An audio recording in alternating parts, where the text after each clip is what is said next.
Vous voulez devenir conseiller d'orientation? Alors écoutez bien, il y a 3 options possibles. Et croyez-moi, elles ne se valent pas toutes. Dans cette vidéo, je vais vous montrer la meilleure façon d'y parvenir et je vous garde la pire pour la fin. Prête à découvrir tout ça? Let's go! Alors, la première option, c'est de faire des études de psychologie. Alors, attention, quand j'ai commencé mes études de psychologie, je pensais que ce serait simple. Quelques cours théoriques, un petit peu de pratique, et hop, me voilà prête à aider les jeunes à trouver leur voie. La réalité, c'était beaucoup plus intense que ça, mais en même temps, tellement enrichissant. Alors, les études de psychologie demandent un bagage scientifique solide. Et oui, les études de psychologie, c'est avant tout de la science, c'est pas de la littérature, contrairement à certaines idées qu'on a. Et pendant 5 ans, j'ai étudié des matières comme les neurosciences, la psychologie sociale, la psychologie du travail et même les statistiques. Oui, il faut savoir manier les chiffres pour analyser les tests d'orientation, les tests de personnalité, etc. Et j'ai eu des cours incroyablement utiles pour devenir conseillère d'orientation, des cours qui présentent le bilan de compétences, l'insertion professionnelle, l'étude des publics précaires, la psychologie de l'orientation. Et mon mémoire portait sur la régulation des émotions des personnes en situation de handicap. Tout ça m'a permis de mieux comprendre les jeunes en difficulté et de les guider vraiment avec bienveillance. Alors,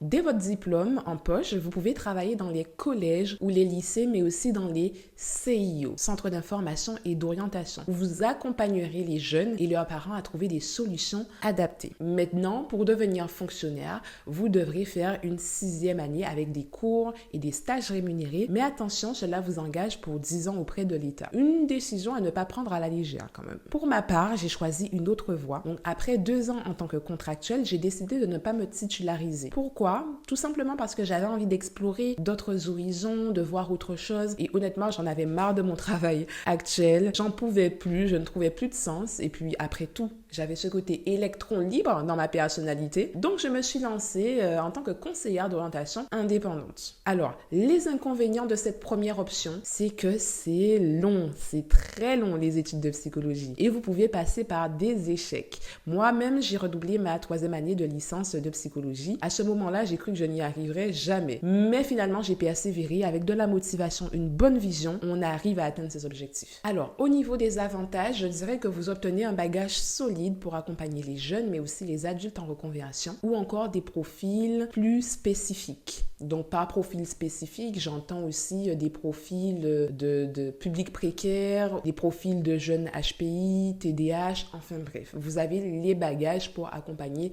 ce type de profil particulier spécifique. Cette formation, elle ouvre la porte d'un éventail de possibilités. Vous pouvez travailler dans le public, en tant qu'indépendant ou encore en CIO privé, par exemple. D'ailleurs, si vous voulez en savoir plus sur les cours de psychologie ou encore le métier de conseiller d'orientation, n'hésitez pas à me poser vos questions en DM sur mon compte Instagram. Le lien, il est juste en barre d'infos. Ce sera avec plaisir que je vous répondrai. La 2e option, c'est de se former auprès d'un organisme de formation. Si vous pensez que la voie classique des études de psychologie est la seule option pour devenir conseiller d'orientation, eh bien, détrompez-vous. Il existe une autre voie plus courte, plus directe, mais avec ses propres défis. Et spoiler, elle peut vous permettre de démarrer rapidement votre activité de conseiller d'orientation indépendant. Je vous explique tout ça maintenant. Contrairement à ce que beaucoup pensent, le métier de conseiller d'orientation n'est pas réglementé. Ce qui compte, ce ne sont pas uniquement les diplômes, mais vos compétences. Savoir écouter un jeune, savoir guider un jeune et apporter de la clarté à un jeune ou à ses parents. Et si vous maîtrisez ça, eh bien, déjà, vous êtes sur la bonne voie. D'ailleurs, quand je dis à certaines personnes que je suis psychologue spécialisée en orientation, je vois leur étonnement, leur regard de nerfs. Pourquoi? Eh bien parce qu'elles réalisent que ce n'est pas forcément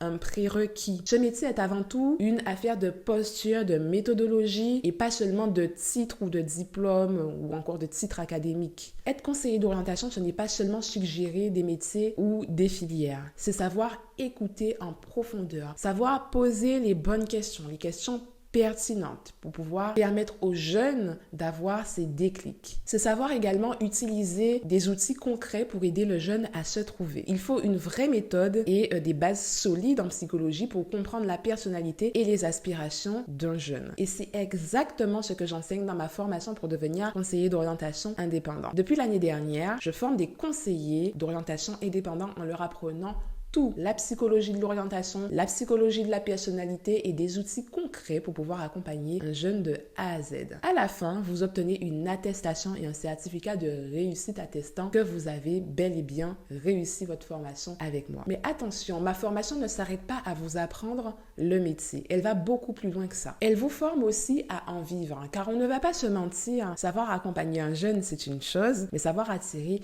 des clients, gérer une activité en indépendant, c'en est une autre. Et c'est pourquoi ma formation est un programme 2 en 1 qui inclut tout ce dont vous avez besoin pour réussir. Les avantages de cette option, c'est que vous pouvez être opérationnel en seulement 3 mois, comparé aux 5 ou 6 ans d'études de psychologie qui vous attendent. C'est un gain énorme pour devenir conseiller d'orientation. Ensuite, vous apprenez à devenir autonome et à créer une activité qui vous offre de la liberté, travailler de chez vous, en cabinet ou en espace de coworking, et ce, sans hiérarchie. Mais attention, il y a bien évidemment un revers de la médaille, des inconvénients. Il vous faut bien choisir votre organisme de formation. Beaucoup d'organismes de formation ne forment qu'au métier, mais pas à l'aspect entrepreneurial, qui à mon sens est très important. Résultat, après leur formation pour devenir conseiller d'orientation, beaucoup doivent se former de nouveau à la communication et au marketing pour trouver des clients. Parce qu'ils se rendent compte que, c'est pas ce que je pensais, les clients, ils tombent pas du ciel, en quelque sorte. Ce qui demande bien évidemment du temps et des ressources financières. C'est exactement pour cette raison que ma formation inclut une partie dédiée au marketing et à la communication digitale, parce que savoir accompagner, c'est bien, mais savoir trouver des clients pour vivre de son activité, c'est indispensable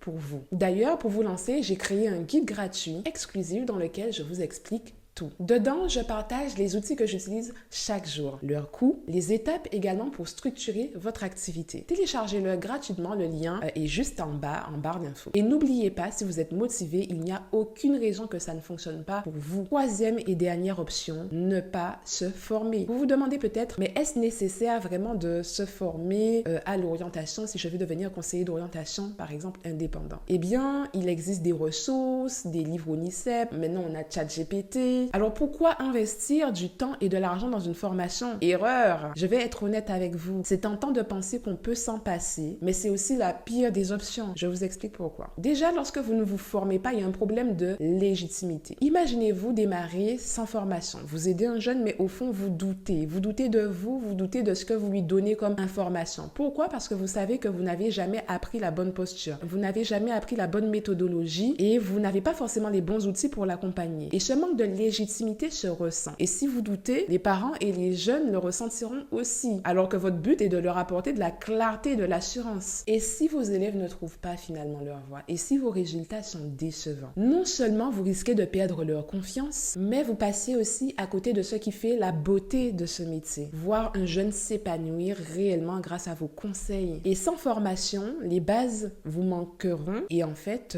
ça se reflétera en fait dans votre accompagnement. À côté de cela, l'un des plus grands piège qu'on n'est pas formé, c'est de vouloir choisir à la place d'un jeune. Vous pensez bien faire, mais en réalité, vous risquez d'imposer inconsciemment ou consciemment vos idées, plutôt que de l'aider à trouver les siennes. Résultat, de la frustration, du désengagement de la part du jeune, et souvent un jeune encore plus perdu qu'avant. Pourtant, je suis convaincue que si vous regardez cette vidéo, c'est que vous voulez faire une différence chez les jeunes. Vous ne voulez pas être un conseiller d'orientation qui impose des choix ou qui ne prend pas le temps d'écouter le jeune, de lui poser des questions pertinentes. Vous voulez transformer la vie des jeunes, les aider à s'épanouir et surtout leur offrir une expérience différente de celle que vous avez peut-être vécue lorsque vous étiez à leur place, lorsque vous étiez plus jeune. Pour vous aider à vous lancer sur de bonnes bases, j'ai créé un guide gratuit pour devenir conseiller d'orientation indépendant. Si vous voulez en savoir plus sur ma méthode, c'est dans le guide que ça se passe. Téléchargez-le, le lien est gratuit et juste en barre d'infos. Vous allez voir, il est top.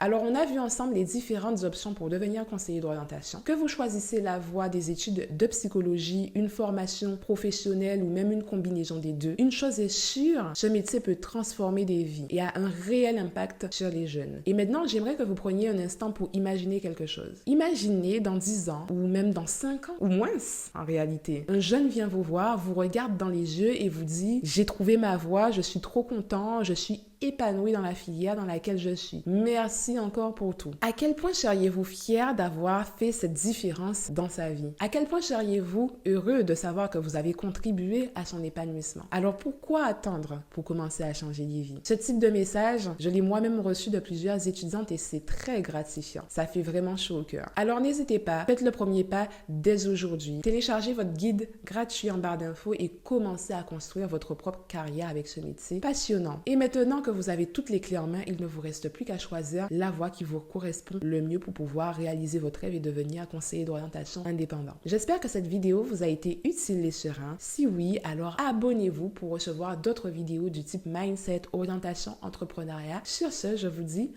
ciao, ciao!